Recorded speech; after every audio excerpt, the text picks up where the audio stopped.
What's up, Met fans, and welcome back to another Mets Talk Live on an off day for our New York Mets before they play the Texas Rangers in a 3-game set at Citi Field. How is everybody doing today, guys? And welcome back to Talking Mets at Rob.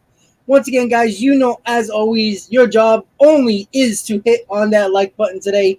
And, of course, give me your questions, concerns, opinions in the chat right now so we can keep on talking about our Mets.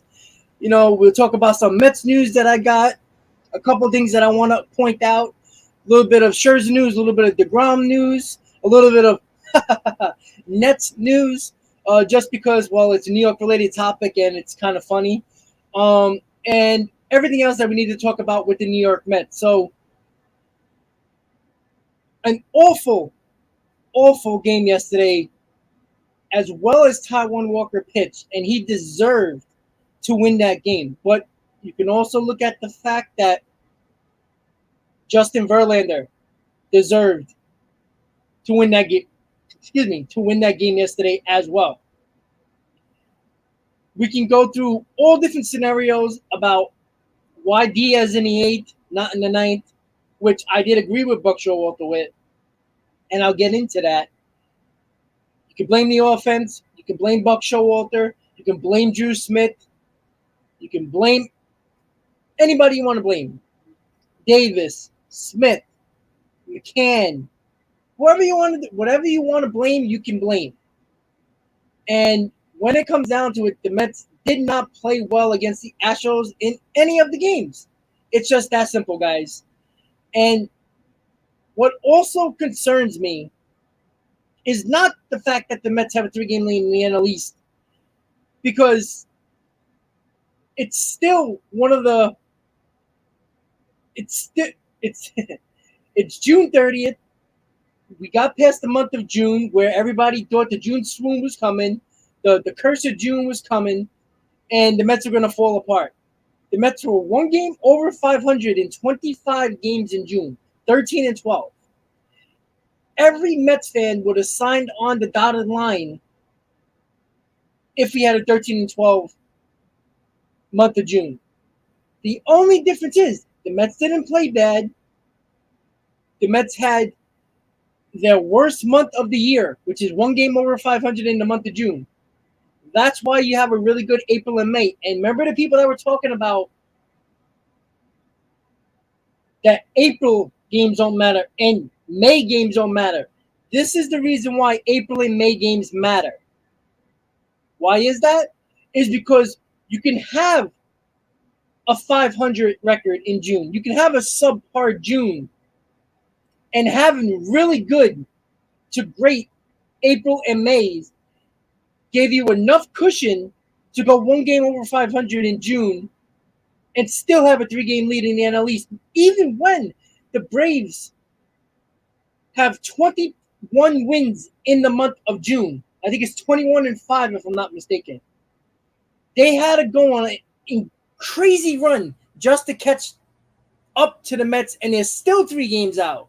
So whenever it comes down to it, look at the perspective. Yes, the Mets offense hasn't played well. The Mets all around has not played well in the last week and a half. But they're playing the Reds. They're playing the Marlins. They're playing the Rangers. This is the opportunity where the Mets can get fat just as much as the Braves got fat during their winning streak. When they were playing the same teams we were playing that are really bad, the Mets have to take advantage of it. We're better than the Texas Rangers. We're better than the Cincinnati Reds. We're better than the Marlins. Take advantage of the bad teams on your schedule, because that's what really good teams do. And I expect the Mets to do well. We got Chris Bassett on the mound tomorrow in Game 1 against the Rangers. And I think Bassett's going to pitch well. The Mets usually are very good at home. They just couldn't beat the Astros. You can give any reason you want why they couldn't beat the Astros, but they did not play well against the Astros. Even in the Marlins series, they played well. They should have won that game, the 3rd game against the Marlins. They should have swept the Marlins. It would have felt a hell of a lot better, even if we would have lost the first 2 against the Astros. Are the Astros a better team than the Mets? You could say so, sure. But when everybody and their mother were making excuses for the Braves. Oh, they don't got Soroka. Oh, they didn't have Acuna for the first month of the season. Okay, you can't use that excuse and not use the excuse that the Mets didn't have Scherzer since May, DeGrom the whole year, McGill since middle of May. You could say that as well. Even though McCann is terrible offensively, you lost your best defensive catcher, who the pitchers like throwing to, in James McCann. We even lost Lindor in the beginning of the West Coast trip. We had Trevor Williams and David Peterson pitching games during that tough West Coast trip. But we found a way to go 5-5 on the West Coast trip, and we still found a way in the month of June to go one game over 500. And people are saying that the Mets are choking. No, the Braves had a historic month of June with that long winning streak, the 14-game winning streak, just to still be 3 games out of the NL East. That's why games in April and May matter, because when a team, for the first 3 months of the season, we're going into July, month number 4, their first 3-game losing streak just happened the last week in June. You pad your stats, you pad your lead for a situation or a week when you're struggling, a week and a half while you're struggling to win ball games. You pad your lead in the East or any division for a possible letdown at some point, because every team has it. To have that big lead for situations like the Mets are having right now that they're not playing well. And after all of this, they still have a 3-game lead, and they can still do damage and still increase their lead with teams like the Rangers, teams like the Reds, teams like the Marlins. Yes, Texas has good pitching, but you know what? The Marlins had good pitching, and guess what? The Mets jumped all over Alcantara, and Pablo Lopez wasn't that good against the Mets either. The Mets can play well, and they can beat good pitchers. You saw what they've done the majority of the year, what they fell out of, especially during the Astros games, even at home and on the road, what they always need to do, and what they did the first 2 months of the year, the first 3 months, except for the last week, was this. When they faced a good pitcher or even a great pitcher, they worked the counts. They got the pitch count to go up. They got the good pitcher out early in the games. Even though Houston had a good bullpen, you want them to use their bullpen early, so they have to use more of their bullpen. And the more bullpen they use, 9 out of 10 times, the bullpen is not going to be as good as that starting pitcher is on the mound. So the Mets did not collapse. The Mets did not choke. They were 1 game over 500 with a historic Braves winning streak and a month of June. If the Braves replicate this month, well, the Mets are going to have a problem no matter how good they are in July. But are they really going to have another 21-4, 21-5 month? Probably not. You know why? Because they will be playing better teams. They will be facing off against the Mets. That gives the Mets an opportunity to beat them. That gives the Braves an opportunity to beat the Mets. But before people saying the Mets are choking, look at the facts. Am I happy how this team is playing the last week? No. But the facts remain. The reason why April and May games are important is just this reason. Because the Braves had a historic June and still 3 games out. Look at it that way. Do the Mets need help? Yes. Do Alvarez should come up? I would think so. Do the Mets need bullpen help? Absolutely. Do the Mets need Scherzer? Absolutely. Do the Mets need DeGrom? Absolutely. And I'm going to get to two things about Scherzer and one thing about Scherzer and one thing about DeGrom, but we'll get into that in a second. So what I'm going to say, guys, is what up to everybody. So please, if you're just tuning in, please hit on that like button. Let's get this Mets Talk Live out to more Mets fans around the world. And we will talk Mets baseball and shout you guys out and also get to your comments and your concerns and your opinions. So once again, welcome to Mets Talk Live right here on the channel, guys. Hopefully everybody is having a good Thursday afternoon with no Mets baseball once again. It's kind of weird that in a week and a half we had 3 days off when you have games almost every single day.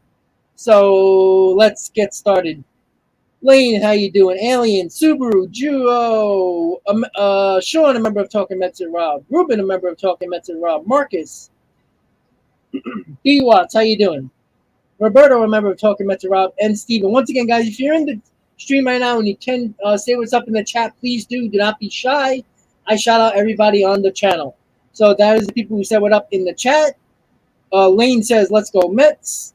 Alien says, let's go Mets. Laughing at the Nets. We'll get back at the Astros in the World Series. We'll see. Subaru says, what's up? Joe says, poor Nets fans. Well, they made their own bet in that one. Sean says, good afternoon, Rob, and fellow Mets fans. Ruben says, well, Rob, what's up? Joe says, Knicks just signed Brunson. Oh, 4 years, 110. Okay, that's a good start. Let's see what else they do. Marcus says, Texas has good pitching. Obviously, I said it, but we agree on that. Might be tougher than we think, especially with our offense playing so bad. Yeah, but you know what? I know, they got Simeon and all that as well. They got Seager and all that. They haven't been playing well either. Again, this is a weird matchup. Both teams haven't seen each other for, some people might have seen certain pitchers, but again, it's going to come down. It's going to come down to execution. The Mets can execute better than the Texas Rangers. It's been proven this season so far. The Mets play their game. They're very hard to beat. If they don't play their game, well, anybody can beat the Mets. It's just that simple. D-Watts, man, I know we have a good month of games coming up, but to be 3 games up has me pretty nervous. We did well on the West Coast trip. Yeah, D-Watts, but like I was saying, buddy, what you have to look at, and too many people narrow the focus on what they see over the last week and then get nervous. You have to look at the whole picture. And I want to bring this up because this was a good point by John Morosi. I don't know if you saw it on Twitter, but I'm going to bring it up now, right? It was exclusively about Max Scherzer, but I want to show you something. When Max Scherzer landed on the IL in, the middle of May, right? That's what it says here. The Mets, without Scherzer, without DeGrom, and without Tyler McGill, and without their starting catcher, who was very important to this rotation, the Mets were 22-14, the second best record in the National League. You know who's better? The Atlanta Braves, 26-11. Do the math. They only played 2.5 games better. 3.5 games better than the Mets. And that is with the Braves getting Acuna back. Have more healthy starters than the Mets. The Mets were only 3.5 games worse than the Braves. So look at it from that perspective. It's not that the Mets played bad. It's just that the Braves played out of their mind. If the Braves have another month that is historic like they had in June, then there's really nothing the Mets can do unless they have an historic July. But it's very hard to replicate what the Braves did in June for another month during the season. It's very hard to do that. And they're probably not going to do that, which means they're going to come back to earth, where they might be a couple of games over 500 in the month of July. Why can't the Mets be a couple of games, if not more, in July? They're playing a lot of poor teams that they can beat. Let the Mets do what they have to do. I think the Mets are going to bring up Alvarez at some point. I think it's just a matter of time. Or Vientos, one of those guys before the trade deadline. I think that's going to happen. No doubt about that. And obviously the Mets need bullpen help. Bullpen help is probably not going to come until after the All-Star break. It's just that simple. But you know what? These guys are in the bullpen. They need to get the job done. Drew Smith cannot give a 2-run homer up to a terrible hitter in Jason Castro. It's just that simple. When you leave a hanging curveball to a 190 hitter and he hits it over the wall, that's embarrassing. You should not ever do that. And if you look at the first pitch he threw to Jason Castro, was a fastball. Jason Castro was very late on that pitch. Why would you speed up the bat? I noticed this. There's no reason why Nito didn't notice that, or Drew Smith, or anybody who was calling the pitches on the bench. The first pitch was a fastball on the outside corner for strike one. Jason Castro couldn't even catch up to it. Why would you throw a pitch that You can speed up his bat in a curveball where if you hang it, my dog can hit that ball out of the ballpark. That was just bad communication, bad awareness of what Jason Castro is as a hitter, and bad awareness of what he just swung at the first pitch of that at bat. When a guy is so late on a fastball that where Drew Smith can throw anywhere from 96 to 98, why would you throw a curveball risking a hanger in that spot? I'd rather throw him curveballs and see if he can hit it. And if he beats you, then you tip your cap. Don't let a bad hitter beat you with your secondary stuff. It makes no sense. And that's what happened with Drew Smith.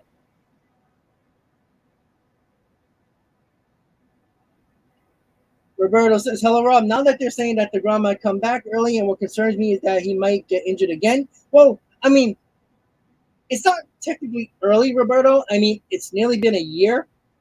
I mean, at this point, like, they've been babying him around, and it's not like they've been, telling him to throw 50 pitches every time in batting practice. He threw 27 pitches his last time in live batting practice.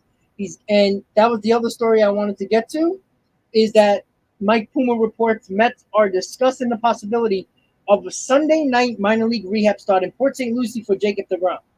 So Sunday's a couple of days away, 3 days away. He threw 27 pitches in live BP. That means he'll probably pitch 2 innings, depending on the pitch count, around 30 to 35 pitches. So you're not going to see him until after the All-Star break. So if he starts his rehab start on Sunday, you do the math. We'll do it right now. Look at my calendar. Sunday, which is the 3rd. He pitches on Sunday. 5 days, you'll assume, right? 1, 2, 3, 4, 5. He will pitch on July 3rd for that rehab start, July 8th. He'll throw it probably around 45, 50 pitches in his second start, maybe 40, 45. Then 1, 2, 3, 4, 5. He'll pitch the 13th on a Wednesday. So he'll have 3 rehab starts before the All-Star. Three rehab starts in the first 2.5 weeks of July. And then you go 1, 2, 3, 4, 5. So he'll have 4 rehab starts before the All-Star break comes. If he starts his rehab on the 3rd on Sunday. So if you really think of a regular spring training, you have about 4 or 5 starts during spring training to build up your arm. Each starter probably throw between 25 pitches, increment of 25 pitches. So if he throws 25 pitches on Sunday, he'll throw 50 on his second start. He'll throw 65 to 70 pitches in his third start. Then he'll get to the 85, 90 in his fourth start. And then the fifth start, you'll see how far he can go. Probably still around 90 pitches. His last start is, let's see what he can do. So I would think he'll have 2 starts.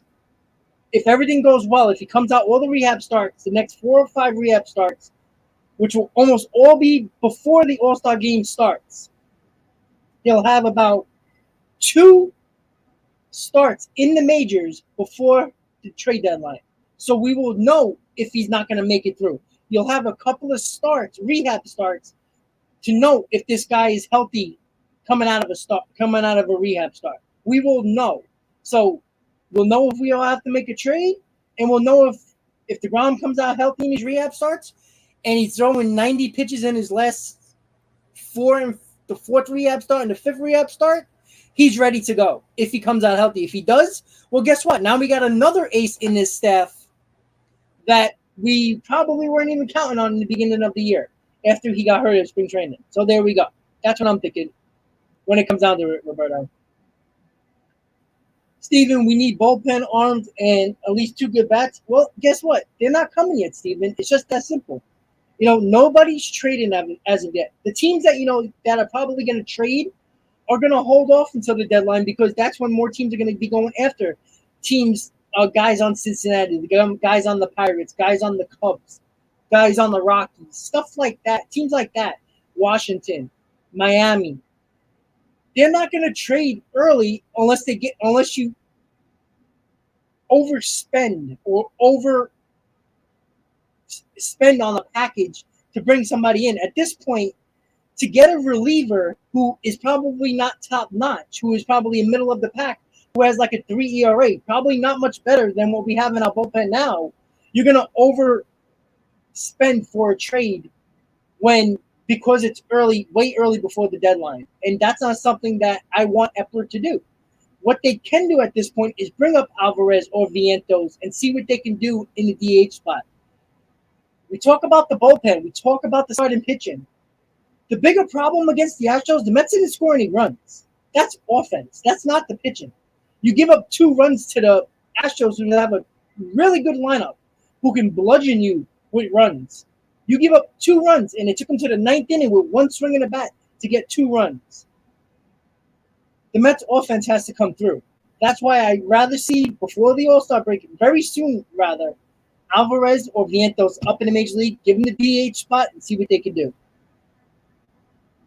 Scherzer's pitching on Sunday. I'm sorry about that. Scherzer is probably pitching what he pitched yesterday. So 1, 2, 3, 4. Yeah, he might pitch on the 4th. You're right, Alien. That's right. I'm sorry. That was my fault. I read the calendar wrong.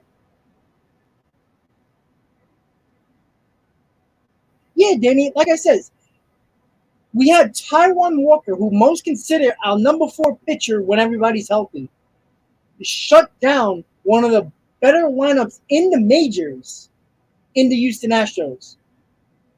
I mean, Taijuan Walker shut them down. So they can be beat. The Mets didn't play well offensively. That was the bigger problem. And I said this during the live stream yesterday if you tuned in. I said this.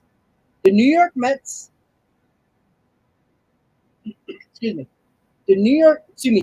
Walker, when he has his stuff, when he is on, he is very hard to hit no matter what lineup is he's facing. He is very hard to hit, especially with his split change that he developed this year is on. He's very hard to hit. He's got ace-type stuff, but he is not considered a really good to great starting pitcher because he's inconsistent. He's not reliable enough every start to say he's a really good to great pitcher. That's just what he's missing to being a really good pitcher, starter, and a great starter. It's just that he's too inconsistent. He has the stuff to be an ace. He's just not consistent enough, and that's why he's the number 4 starter in this rotation when everybody's healthy. Yeah, like I said, look, I want to see the Mets come out mad in this Texas series. They should be pissed. They had opportunities in that ball game early on against Verlander. They didn't get it done. A leadoff double from Nimmo in the first inning, that run has to come home. The Mets done that well all year. They didn't get it done. That's a problem. That's the biggest concern that I have. The Mets got to come out. Pitching is good. Like they're facing Glenn Otto, who's 4-3 with a 5.5 ERA. You got to beat up on this guy. I'm sorry. Against Chris Bassett. Beat up on him. He has almost a 6 ERA. Beat up on him. That's it. Come out and don't give him no rope. No rope at all. Come out in the first inning, score some runs, give Bassett an early lead, and go with the flow. So that's the problem with the Mets lately. They haven't been doing what they were doing all season, jumping on pitches early. Of course they can, Lane. I mean, they're better than Texas. Texas, Simeon and Seager scare you because at any moment they could get hot. They've had really bad seasons this year, which actually hurt Texas in the AL West, but they're not a good team. The Mets are better. The Mets should beat them. It's just a matter of can they do it. They play their game, they're going to win. Oh, yeah, Ruben, definitely. But you know what? Teams that like the Astros, teams like the Dodgers, the Padres, teams that are playoff ready and we know that are probably going to make the playoffs. They've been facing the Mets without DeGrom and Scherzer and McGill, for that matter. Does everybody remember what the Dodger series looked like? We had Trevor Williams, David Peterson, Chris Bassett, and Taijuan Walker. That's not a rotation you want to go into a series against the Dodgers with. Yet we still split the series against the Dodgers. So as much as everybody wants to say, well, yeah, we gotta be better. Sure.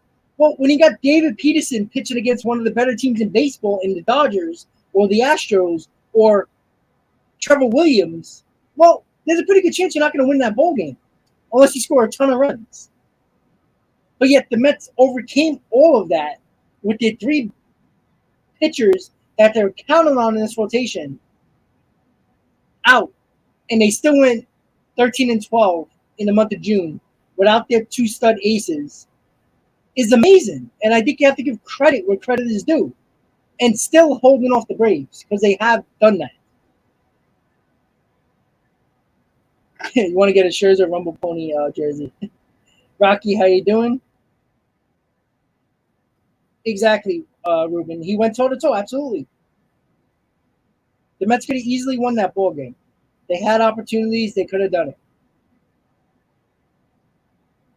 Yeah, the Mets finally got the easiest schedule. You know who had the easiest schedule in June in Major League Baseball? You know who was number 1 and 2 in Major League Baseball? The Yankees were number 1, and the Braves were number 2 with the easiest schedules in the month of June. You expect those two teams to beat up on that easy schedule. Well, now the Mets have the number 1 easiest schedule for the rest of the season. I think it's under a 500. I think it's 465 win percentage that the Mets have to face the rest of their schedule. The Yankees are number 2. The Braves are number 5 in easiest schedule. So the Braves are going to get a little tested here. They don't got a very hard schedule, but they will get tested with a couple of teams the Mets already have already faced. Then the Braves already have to face. Remember, the Braves still got to face the Astros. Right? They got games against them as well. So, the Braves ain't gonna. I hardly doubt that a team like any team is gonna have another historic month like the Braves just had. If they do, it doesn't matter what the Mets do. The Mets are gonna lose. Are gonna not be in first place by the end of a month of July, because it's very hard to keep pace when a team has another historic month like they had in June. But let's be honest. How many times are you going to have a 14-game winning streak in the season? Probably only once. Well, the Braves did it in June. So if they win 7 in a row in the month of July, it's still not even close to being as good as what their month of June is. Because guess what? There's about 25 games in the month of July for the Braves. If they win 7 in a row, and even if they go 5 games over 500 and they're 20, they go 20. Let's see, 20 and 20 out of. Let's see. Let me try to think of the math. Yeah, let's see. Out of 25 games, they go 18 and 13. It's only 5 games over 500. If the Mets do that, well, they still continue to keep their lead. So it goes both ways. Yeah, and the way the people act like the Mets don't have no injuries is hilarious to me. And nobody who's a Met hater or wants to get on the Met fans never say about, oh, you don't have DeGrom. Oh, you don't have Scherzer. Oh, you don't have McGill. You don't have your starting catcher who your pitching staff loves to throw to. And people want to say the Mets are going to choke the division away. Well, you know what? They should choke the division away because they don't have their two top starters and McGill as well. Yet the Braves, for the most part, has had everybody except for Soroka since the end of April. So they have 2 months of basically a healthy staff, a healthy roster.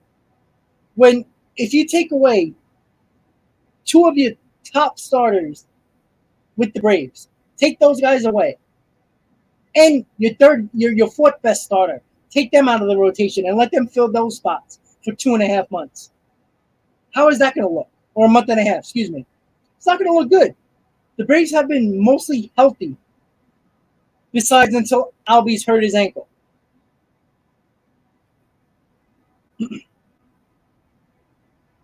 Absolutely, Roberto. The Mets still need pitching. I think you can try to get 2 bullpen arms and definitely a power bat. Lane, I think they should at this point, at the very least, put him in AAA Let him play in AAA a week and see what he can do. If he mashes AAA, you got to bring his ass up. I mean, what the hell are they waiting for at this point? Well, B Watts is. I think Nito's better than James McCann. Honestly, we don't need a better second catcher. Second catchers are not supposed to be offensive juggernauts. Nito is what he is. He's a backup catcher who's a good defensive catcher. That's it. The problem that I don't think anybody wants to talk about, nobody brings it up ever. And I brought it up from day one. James McCann is not an offensive catcher. Sandy Alderson gave all that bullshit reasoning when he signed him 2 years ago.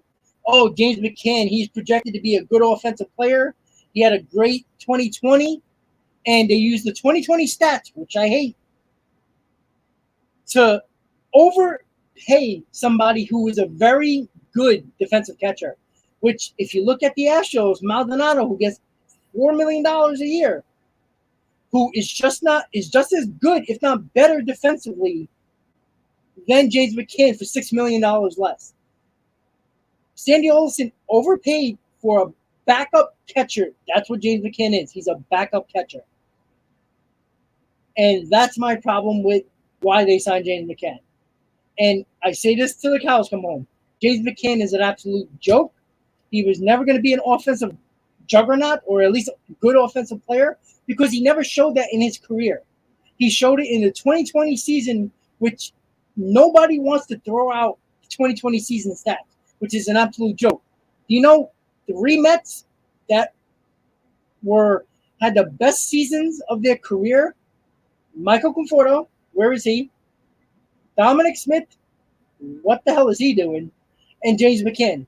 Those 3 guys had a career offensive season in a 60-game season.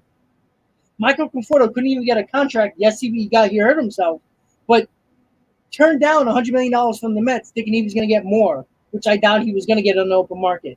Dominic Smith had a great 2020. Last time I checked, the Mets played him in left field every single day. He had the opportunity to be and continue that offensive prowess that he had in the 60-game season. He failed in 2021. Well, guess what? The Mets got Mark Canha because Dominic Smith couldn't produce offensively. And Mark Canha provides good defense and a very good bat at the plate. Dominic Smith lost his job. The Mets didn't take it from him. The same way when Dominic Smith came up, way before Pete Alonso came up, Dominic Smith got the job. But with his sleep apnea that he had, with his laziness, with his late meetings that he used to come to when he first came up, he lost the job again before Pete Alonso came up. That's the problem. You can't get so many chances. The Mets can't wait around for guys like Dominic Smith, for James McCann to turn it around. You can't do that. Not when you have playoff aspirations and when you have a guy like Max Scherzer at the top of your rotation and most likely Jacob deGrom coming back. You cannot waste time waiting for these guys to figure it out because they might never. And that might hurt you going into the playoffs or even missing the playoffs. That's the problem. Ryan, how you doing?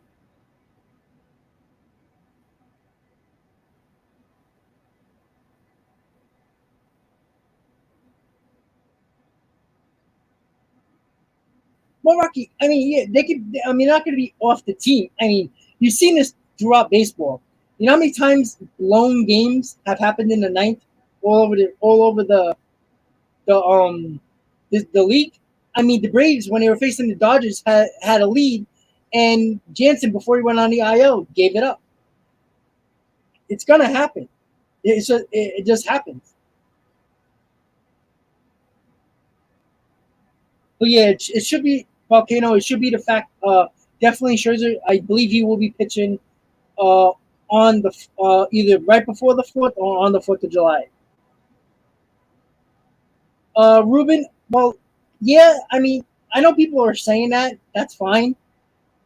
Again, both of them are going to cost probably the same amount of prospects. A trade package is going to cost a lot for either one of them. Again, I rather have. It's hard because I think Montas and Castillo are very similar in type of pitchers. Montas is a little bit younger, but I take either one of them. But I don't think the concern And that's why I think it's imperative that Jacob DeGrom pitches his first rehab start on Sunday, because he gets at least 4 or 5 starts before the All-Star break, before he comes back right after the All-Star break, which will give him either 2 or 3 starts before the deadline. It gives you enough time. If Jacob DeGrom gets injured during the rehab starts or gets injured during his 1 or 2 starts before the trade deadline, you can make that decision.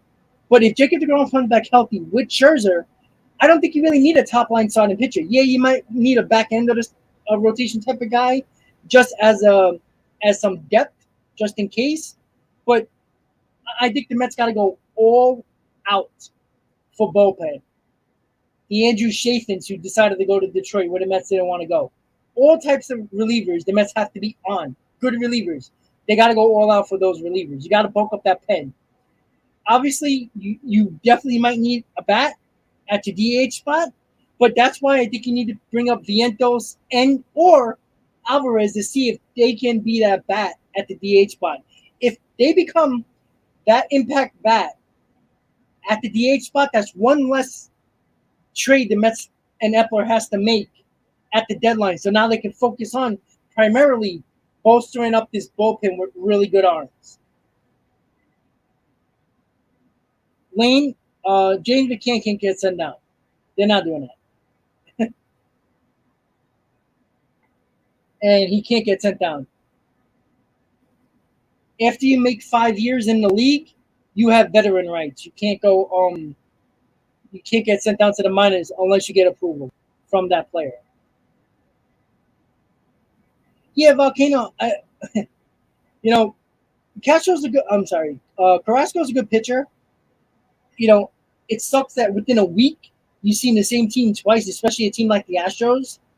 You're not going to fool them. It's just that simple. And Carrasco, I don't know if his back is still a little bit of an issue. We don't know that. He didn't make that excuse, but would you be surprised if it's not an issue? We'll see.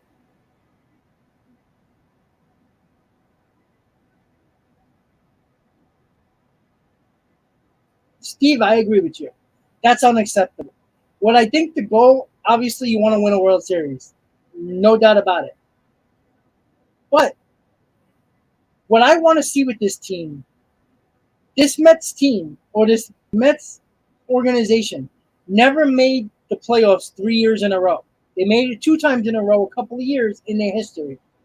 Even when they had great teams in the 80s, they couldn't even get 3 years in a row. They got in 86, too many injuries in 87, but they got back in 88. 99, 2000, couldn't get over the hump in 2001. 2006, couldn't get over the hump in 7 and 8. 2015, 2016, they got there twice. 2017, didn't happen. So I think the Mets got to be more of consistency making the playoffs. You can set that as your goal. The problem is with this particular team they put together is that this is the oldest team in the league by far. You can't rely on making this team a consistent winner for 4, 5, 6, 7 years when you got guys on 2 or 3 year contracts that are in their early to mid 30s. So clearly, what the Mets are doing here is having a 2 to 3 year window to win the World Series and then adjust on the fly. That's what they're doing. All of these contracts, the Scherzer contract, the Canna, Marte, Escobar, all the McCann, all these contracts are setting up for 2023 and 2024 Juan Soto type of run.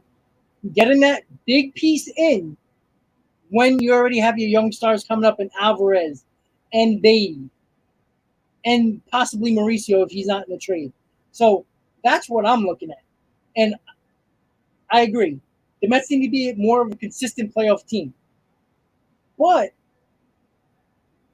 with this team, I think it's World Series or bust over the next 2 to 3 years, which still considers the fact that the Mets need to be in the playoffs in multiple years in a row. And it's a World Series or bust team. It's just that simple.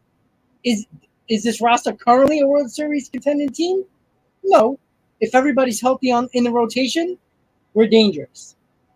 And if you fix the bullpen, well, we're a very hard team to beat. Geraldo, member of Talking About Geraldo. What's up, buddy?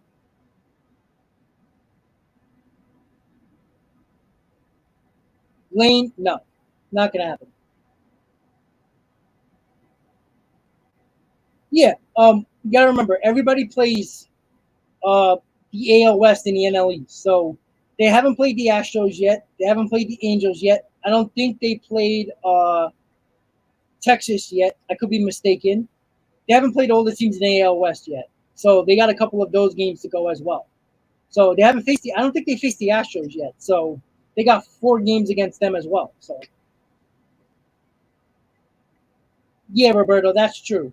The Mets already talked about, and ESPN confirmed this, and a couple other reporters did as well.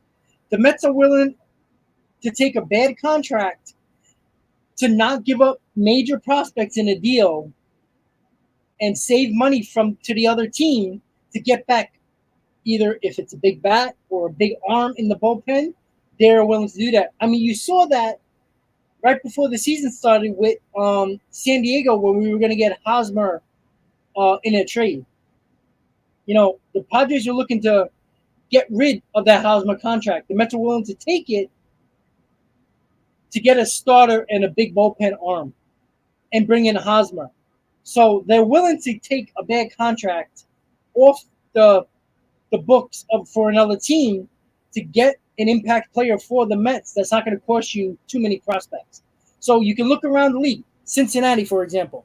If the Mets are willing to looking at really like Luis Castillo, you can look right away at a guy like Mike Moustakas, who has 2 more years with a player with a team option with I think his average remaining salary is $16 million per year. The Mets are willing to take on that contract to give a little bit less to the Reds for Luis Castillo. So that's an idea the Mets can do. The Mets have that power that many other teams don't have besides the Dodgers and the Yankees, possibly the Red Sox, and maybe even the Angels for that matter.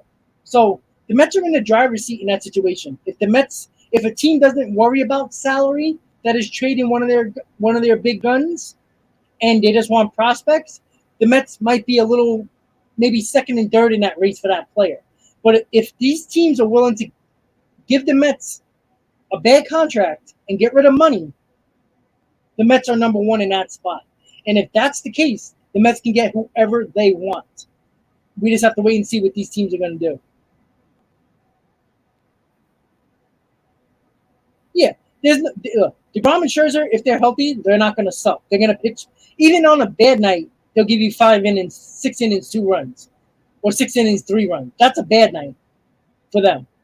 You know, a good night is 7 innings, 1 run. A great night is a complete game with no runs. Like that's what it is.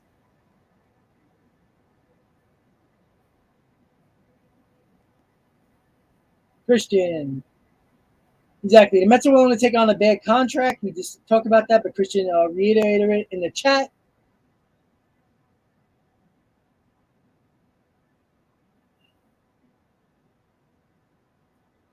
Yeah, exactly, Christian. Look, the Mets farm system isn't the best. They got a couple of top prospects that are in the top 50 in Major League Baseball. But you don't want to give one or two of those and deplete your farm system even more, especially when the Mets don't have a lot of pitching prospects in their top 20. They might have one, possibly two. So that's why the Mets are probably more willing to take on a bad contract or two to give less prospects, knowing that they don't have a great prospect pool to choose from. Because we all know Alvarez is untouchable, and there's a pretty good chance that Brett Beatty's untouchable as well. So anybody from Mauricio, Vientos, Santos, Matt Allen, all those guys, Ziegler, from the number 3 prospect all the way through 20, are guys that are going to be looked to be targets for other teams in a trade. That's why the Mets are willing to take bad contracts. And it's not about the Cano contract. The Mets were dealt that because of Brody Van Wagenen. They already ate that money with Cano no matter what. Mike Moustakas could bring something to the Mets. He could be a nice bench piece off the bench, even though it's $60 million. He might bring that power bat on that bench when he need a home run. He's not doing great, Mike. I'm gonna check Mike Moustakas' stats right now. Let me just check so I can give you a little bit of detail. Let's see how he is so far. I don't think he's playing well, but we'll just put it into perspective a little bit. Okay, so Mike Moustakas, he's making $60 million per year. He's batting 221, 3 home runs with 15 RBIs. He's not playing every day. He has, 163 at bats. Most players that play every day has around 300 at bats already or so, 250 to 300. So you can take that contract, that bad contract, and he's a guy that's a veteran guy who has playoff experience. We all know that about with the Royals, who has playoff experience, who has an edge to him that can actually be pretty helpful on the bench as well. You need those gritty type of guys, even if he's not that good. So that's in a situation where the Mets might only have to give up a Mauricio and a lower level prospect and take on Moustakas' full contract. And if the Reds are looking to eat all that money and get rid of that money off the payroll, which the Reds owners said that's what they want to do, then do it. Why wouldn't you? I would do that. Mauricio has no spot on this team. If the Mets are serious about signing Nimmo, Mauricio has been taking a couple of reps in center field, and he's a shortstop. He doesn't play second base. He doesn't play third base. If he played those two positions, the Mets would actually put him over there. They don't move him because he's too valuable to move him at this point. That's why they're leaving him at shortstop, because he's more of a big chip piece as a top prospect at shortstop. So Mauricio has no spot on this team. If the Mets were serious about keeping Mauricio, they would have moved him to second or third a year ago. The reason why they're keeping him at short is to not mess with him and keep his price and keep his value extremely high. That's why I think Mauricio is one of the guys that are very expendable, who a lot of teams will want. So, guys, I'm going to be with you until another 10 minutes. Thank you for tuning in to Mets Talk Live here.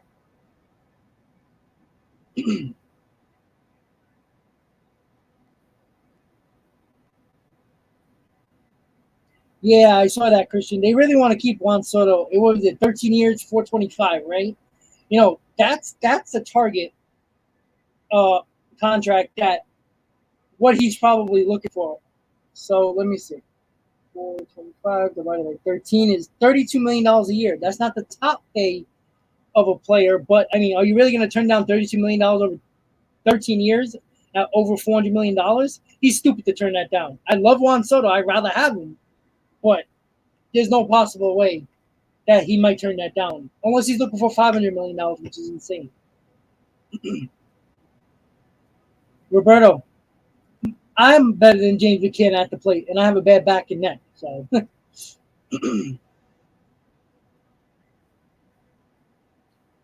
the Mets play in the middle of the month. I think it's right before the the All-Star break, I believe. Yeah, the Mets play the week before the All-Star break against the Braves, the 11th, the 12th, and the 13th. So a week before the All-Star break. Once again, guys, we got 42 in the stream right now from Let's Talk Live. Please hit on that like button. Let's get this stream out to more people.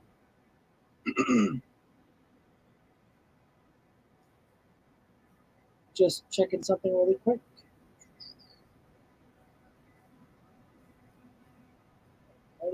I'm just checking Twitter really quick just to see if anything's going on.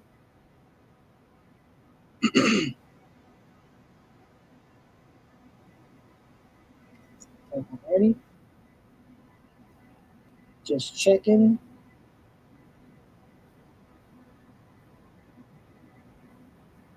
I'm just looking at Twitter, guys. I just want to make sure nothing's really going on in the baseball world. A little bit, any Mets news.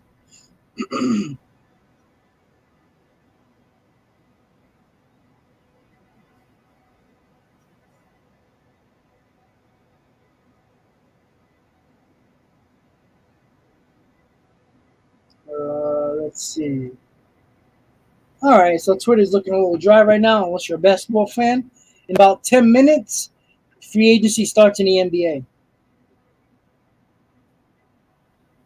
NBA. Steve, yeah, I mean, I don't expect Pete Alonso to be flopping all over the place because you don't really have, I'm okay with it. I mean, he's just a hard nosed guy, but I think he'll be okay. Look, nobody said, look, you're not going to find me saying that the Braves were never a good team. You know, and even when the Mets had a 10.5 game lead, I never thought that the lead was going to stay at 10 games. That's just idiotic to think so. The Braves are too much of a good team, and you always have to respect the champions, but that's what they are. They're last year's champions with a totally different team. They don't have Freeman. They don't have Soler. That's a big difference.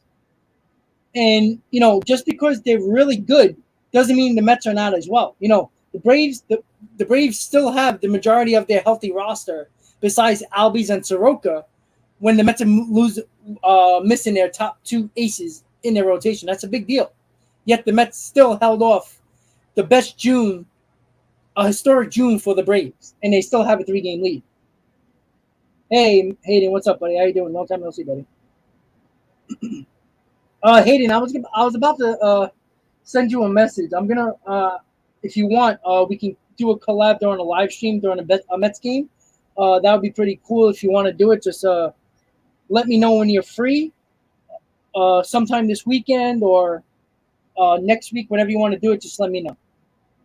I was just about to hit you up just to talk, do it. We haven't done it in a while. I think we did it in April. Got to bring some good mojo back to our Mets, man.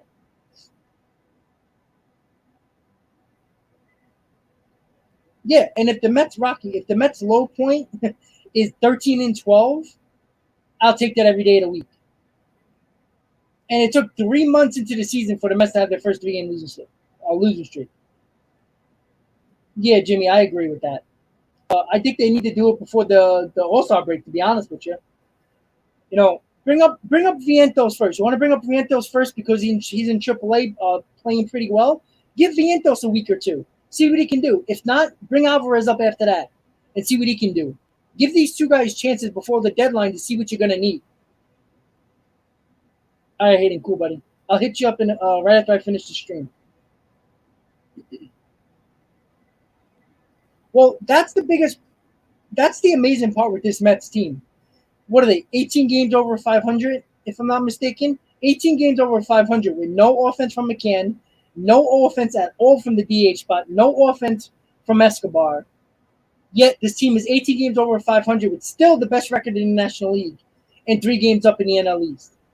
That is amazing. And yes, guys, tomorrow's game is on Apple TV. So I will be live during tomorrow's game because of Apple TV. Because I know a lot of people don't have it, and the best way to do that is put some. I might have to work. So like I did, I think it was against the Angels. I will go. I will put the live stream up. I won't be there if I have to work. But what I will do, I'll hop on right before, while I'm at work. I'll introduce the channel, introduce the stream and all that, and I'll put the live stream up like I did against the Angels a couple of weeks ago, where you guys are basically controlling the stream. You were in the chat. I mean, I got 7,000 views on that stream because of you guys. So I probably do that again tomorrow night, so you don't have to listen to Apple TV. I will put on the radio call, and we'll go from there. Yeah, Steve, that doesn't concern me yet. I don't really care. I can guarantee you that there's going to be problems with that automated strike system, and it's probably not going to be any better than what the umpires are doing now, honestly. Well, yeah. Well, if it's just as bad as Angel Hernandez, we're going to have some problems in 2024. Danny, I don't think we need more bunts. What we do need is better situational hitting and productive outs. Yes, we can use bunts and stuff like that, but the Mets did something very well for the first 2.5 months of the year that they basically forgot how to do over the last week. When the Mets got a leadoff double somehow, some way, even if it's a grounder to the right side, they moved the runner over to third with less than 2 outs. They didn't do that against the Astros. They didn't do that in the last week. That's what hurt them. But I think they're going to be better.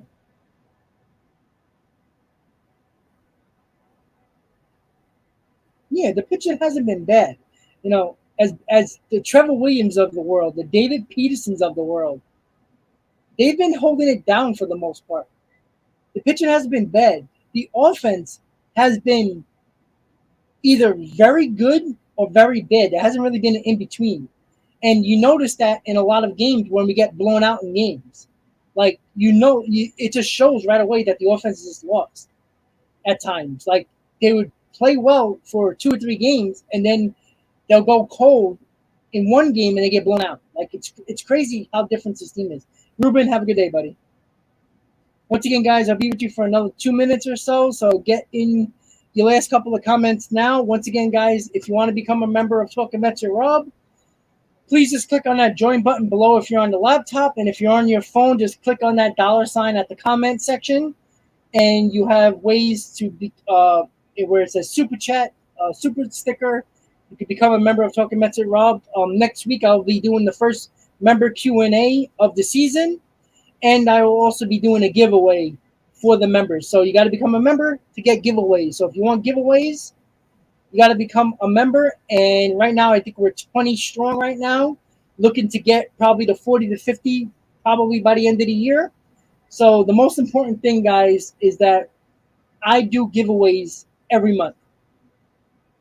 And that's always cool because nobody really does it. And I think it's fair that you guys do a monthly subscription becoming a member. I think you should get something, I'm not saying it's a $600 item. It's stuff that, like I went to the Brooklyn Cyclone game the other day in Brooklyn against with the Seven Line Army. They gave me a bunch of Brooklyn Cyclone hats. It's not amazing stuff, but it's stuff that if you're not in New York or you don't go to Brooklyn Cycling games, you can get that hat. It's a unique hat that was only exclusively given to the Seven Line Army, so you don't get that anywhere else. So it's exclusive. I got City Field replicas, mini replicas that I'm going to give away. I'm going to give away bobbleheads, giving away tickets very soon. So if you want to become a member, just hit on that join button and see what type of membership you would like. So with that said, guys, thank you guys for tuning in to Mets Talk Live. I will see you tomorrow night. Again, I'm not sure if I'm going to be working a little bit earlier than usual tomorrow. So if I do, I will set up the live stream like I did against the Angels, where whoever joins the chat is basically controlling the stream. The stream's going to be up with the radio call because nobody wants to listen to Apple TV. So we'll do the radio call with the live stream up and having you guys control the chat throughout the game. So if I can't do it, the live stream will be up for you guys. So once again, guys, thank you guys for tuning in to Mets Talk Live. This was Talking Mets at Rob here. Thank you guys for tuning in.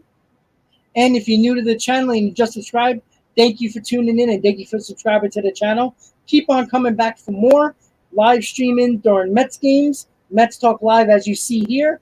And of course, during the season, especially during the trade deadline, we're going to have MLB trade deadline specials, live streams during the trade deadline period, and also during the off season. We get MLB free agent frenzy throughout the season and instant reaction live streams for big trades and Mets news and rumors throughout the offseason. So once again, guys, thank you guys for tuning in to Mets Talk Live. I will see you tomorrow. You'll definitely hear me tomorrow. I don't know about seeing me, but you'll definitely have the live stream ready to go for game 1 of the series against the Texas Rangers. It will be on Apple TV, so I'll do my very best to bring that live stream, even if I'm not present during a live stream. It'll give you another way to listen and interactive experience instead of watching Apple TV. If you don't have Apple TV, just tune in here, and you'll have access to the radio call from the Mets game day, and you also can talk with other Mets fans in the chat. So once again, guys, have a good night.